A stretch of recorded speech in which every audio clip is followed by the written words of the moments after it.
Former presidential candidate Nikki Haley joined Fox News' Bret Baier, where she said that Trump's campaign needed to end the bromance strategy they've got going on. Let's watch. The Associated Press says as Democrats court Haley supporters, the former UN ambassador is still waiting to hear from Trump. When was the last time you talked to the former president? Last time I talked to him was back in June. So are you surprised that you haven't been deployed out to campaign, or have you volunteered to go out and campaign for him directly? I mean, they're very aware that we're on standby. They know that we would be there to help. I've helped with some fundraising letters and text messages and those types of things. So we've done that. But look, we're on the same team. It is their campaign's decision on what he needs in these last final days. It does not bother me at all. I think they need to do what they need to do to get across the finish line.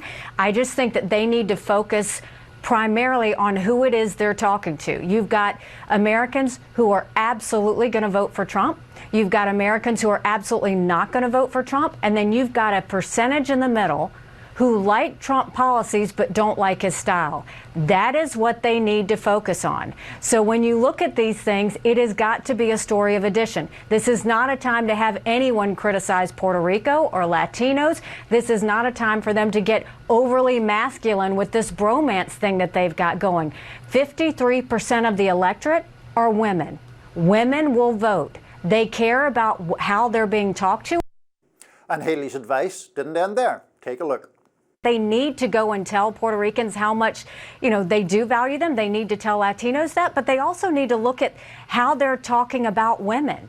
I mean, this bromance and this masculinity stuff, I mean, it borders on edgy to the point that it's going to make women uncomfortable. You've got affiliated PACs that are doing commercials about calling Kamala the C word, or you had speakers at Madison Square Gardens, referring to her and her pimps. That is not the way to win women. That is not the way to win people who are concerned about Trump's style. This is a time to talk about the economy. This is the time to talk about immigration. This is the time to talk about national security. And this is the time to talk about Kamala Harris.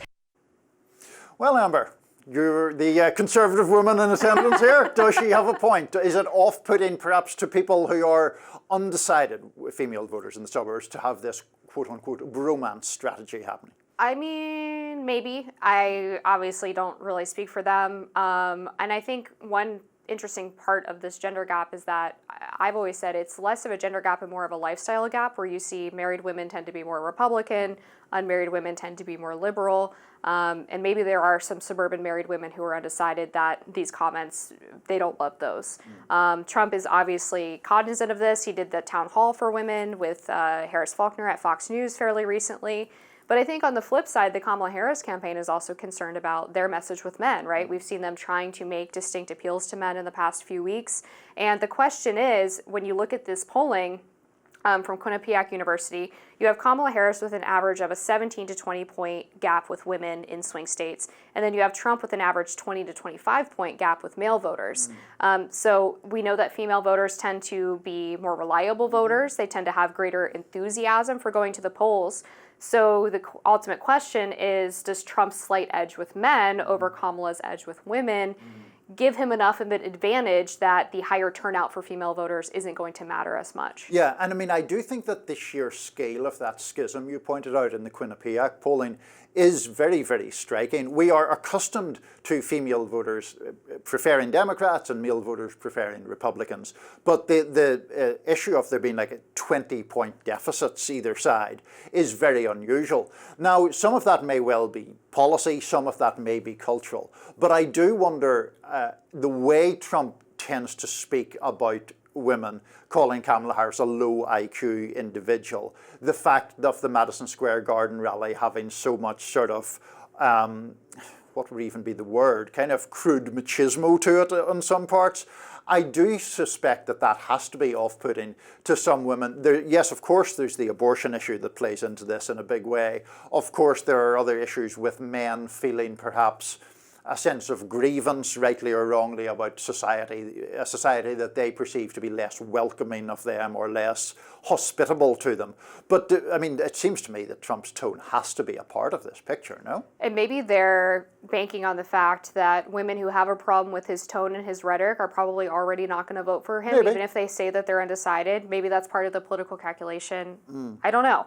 Again, I mean, going back to the flip side of this, the Kamala Harris campaign feels like they need to do better with men on the opposite side. And some of their attempts to do so have similarly fallen flat.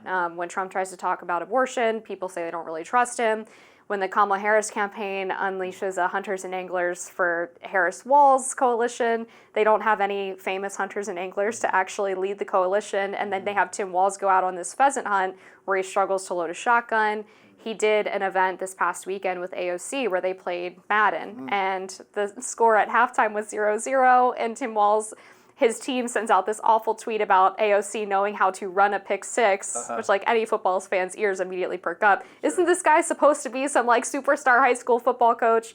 And then going on the Dan Le Batard show and promising them as his main pitch that he's going to protect their access to pornography. So as much as women are turned off by Trump's rhetoric, I think men are turned off by this sort of envisionment of masculinity as sort of subjecting yourself to, or submitting yourself rather, to the desires of the women in your life and not really having your own agency or version of healthy masculinity that is typical of what they might experience in their own life. I wondered in relation to that, Michelle Obama's speech a few days ago, I think that typically she's extremely effective, and I wondered about, in that case, whether it was so much because her argument basically was the men need to step up more in defense of women's rights. And you can argue that she's correct, but whether it is an effective way to make that appeal is a different thing. But just before we run out of time, Amber, on the question of, you know, political figures having an appeal or not having an appeal,